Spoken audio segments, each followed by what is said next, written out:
Hello everyone. आज हम ये जानने वाले हैं कि कैसे आप किसी भी बड़े सेंटेंसेस को आप हिंदी में उसको कन्वर्ट कर सकते हैं। कन्वर्टर हमको हमको हिंदी में भी जानना है और इंग्लिश में भी जानना है कि अगर कोई सेंटेंस हिंदी का है तो हम उसको इंग्लिश में कैसे कन्वर्ट करेंगे, और अगर कोई सेंटेंस इंग्लिश में है तो उसको जब हम एक्सप्लेन करेंगे तो हिंदी में कैसे हम उसको एक्सप्लेन करेंगे। क्योंकि बहुत ईजी आपके लिए, बस आपको ये समझना है कि जिस भी सेंटेंस को आप हिंदी में कन्वर्ट करने वाले हैं उसमें दो चीज आपका बहुत महत्वपूर्ण है। और मैं कहता हूं कि आप इंग्लिश स्पीकिंग क्लासेस बहुत करते हैं, लेकिन अगर आपने अपनी इंग्लिश इंप्रूव करने का तरीका सीखा है या फिर आप चाहते हैं कि आप इंग्लिश बहुत बढ़िया से पढ़ सकें, देखो पढ़ना बहुत जरूरी है। रीड करने आएगा तभी हम बोल पाएंगे। ऐसा नहीं कि हमको एकदम रटवा देना भैया ये पढ़ ये जान लो वो जान लो, ऐसा कुछ नहीं।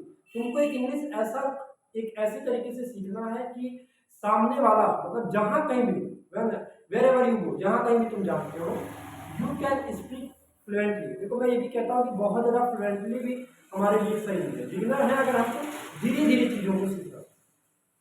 अब देखो तो मैं क्या बता रहा था आपसे कि अगर आप इंग्लिश को हिंदी में कन्वर्ट करना चाहते हो या हिंदी को फिर इंग्लिश में कन्वर्ट करना चाहते हो, दो बातों का बहुत जरूरी है जानना। ये दो बातें आपको क्या जानना है कि जैसे कि हमने एक बहुत बड़ा सेंटेंस लिखा कि I have found some books. मैंने एक सेंटेंस लिखा, अगर आपके सामने ये सेंटेंस है और इसको आपको हिंदी में कन्वर्ट करना है कि I have found some books, इसके लिए आपको ये जानना पड़ेगा कि स्टार्टिंग जो ही से होगा, आई से होगा, कभी कभी ही से होगा, किसी के नेम से होगा, इट डज नॉट मैटर। लेकिन इसके बाद जो भी आपका ये हेल्पिंग वर्ब है ना, ये आपको बहुत मदद करने वाला है। समझ में आ रहा है? दो बातें, हेल्पिंग वर्ब और फिर से ये जो मेन वर्ब है, ये जिसको भी पता हो गया इसका यूज कैसे करना है, कब करना है, कहाँ करना है, वो बिल्कुल ही इंग्लिश को सीख ले, कोई उसमें प्रॉब्लम नहीं होगी। बात समझ में आ रहा है? जैसे सपोज दैट आपको पता है आई का मतलब होता है मैं, आई का मतलब मैं। तो अगर आपने जान लिया आई मतलब मैं हो गया, अब आपको जानना है कि ये फाउंड का मतलब क्या होता है।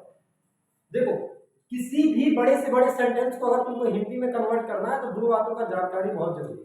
एक तो पहले तुम सब्जेक्ट जान लो, और सब्जेक्ट हमको पता चल गया, उसके बाद तुम ये जान लो, सब्जेक्ट के बाद ये जान लो कि फाउंड का मतलब क्या होता है। अब जैसे कि हमने पढ़ा फाउंड का मतलब होता है पाया। समझ में आ रहा? अब मैंने क्या बोला कि हेल्पिंग वर्ब और मेन वर्ब इन दोनों का जानकारी हो गया। हैव किसके लिए यूज किया जाता है बेटा? तो हैव यूज किया जाता है वो के लिए, ठीक है। और सम बुक्स का मतलब होता है कुछ किताब, कुछ ऐसे इंग्लिश के वर्ड है जो आपको, उसे आप लिखा मैंने पाया है कुछ किताबें। अब इसको आप और अच्छे से बना लीजिए, तो मैंने कुछ किताबों को पाया। तो आपने देखा किसी भी बड़े सेंटेंस को यार अगर तुमको उसको हिंदी में कन्वर्ट करना है तो सब्जेक्ट का जैसे ही तुमने हिंदी यहाँ पे लिखा उसके बाद बेटा आप हेल्पिंग वर्ब और मेन वर्ब पे पूरा का पूरा फोकस कीजिए। जैसे आप हेल्पिंग वर्ब पे और मेन वर्ब पे फोकस कीजिएगा आपको समझ में आएगा।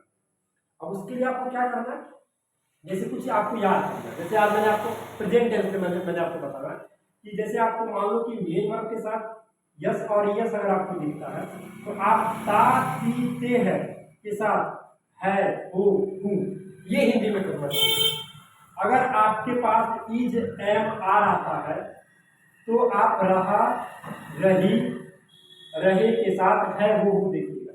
अगर आपके पास हैज और हैव आता है तो आप चुका या फिर चुकी चुके या फिर या आ के साथ है वो भी देखिए, बिल्कुल सिंपल हो जाएगा। जैसे मैंने यहाँ पे लिखा Ramu has, Ramu is playing with me, playing with me. अब सबसे पहले आप ये मत देखो कि यार विथ मी का क्या होगा, अभी नहीं, अभी आपको क्या देखना है, अभी रामू है तो मैंने रामू लिखा, ठीक है। ऐसे ही प्ले है, प्ले का मतलब होता है खेलना। अब अगर आपको याद है कि यार इसमें तो आईएनजी आया है तो आईएनजी के साथ रहा रही है आता है, तो प्लेइंग खेल रहा है, इज आ गया रामू खेल रहा है, विथ मी मेरे साथ। अब इसको सही से लिख लो, रामू मेरे साथ खेल रहा है। क्या कोई भी प्रॉब्लम हो? कोई प्रॉब्लम नहीं होने वाली है। मतलब ये चीजें अगर आपको जानकारी है तो कोई चीज प्रॉब्लम आपको होने वाली नहीं। सपोज दैट अगर आपको डिड आ गया, सब नोट कर लेना बेटा, अगर डिड आ जाए या वर्ब का सेकंड फॉर्म आ जाए तो आप उसको या फिर आ से इंडिकेट कीजिएगा, जैसे मैंने खाना खाया। सपोज दैट आपको वॉज वर्ब के साथ आईएनजी आ जाए, तो वॉज वर्ब के साथ अगर आईएनजी आएगा, जैसे रहा रही रहे है, इसमें भी रहा रही रहे आएगा, लेकिन इसके साथ आप था थी लगा दीजिए। समझ में बेटा बहुत आसान है चीजों को सीखना। मतलब अगर जिस भी बच्चे को मेन वर्ब और हेल्पिंग वर्ब पे कमांड हो गया, वो समझो पूरी तरीके से इंग्लिश को समझ भी सकता है सामने वाले से और खुद डिस्क्राइब कर भी सकता है। हम बहुत ऐसा करते हैं कि चीजों को बहुत कॉम्प्लिकेटेड बना देते हैं, जितना ज़्यादा उसको बना देंगे ना कॉम्प्लिकेटेड कि आपको लगेगा यार कितना भारी है, कुछ बहुत ज़्यादा भारी नहीं है इसको। इंग्लिश बोलना पढ़ना समझना यार बिल्कुल आसान, समझो सबसे मतलब ईजी लैंग्वेज में तुम कर सकते हो। यार थोड़ा सा तो हमको मेहनत करना है, थोड़ा सा अगर हम मेहनत कर लेंगे तो हमारा जीवन सका है, थोड़ा सा अगर हम मेहनत कर लेंगे तो इंग्लिश कम हो जाएंगे। कौन फ्लुएंटली इंग्लिश बोलना ही बहुत है, मैं कहता हूँ आगे बढ़ो, सब कुछ सीख जाओ।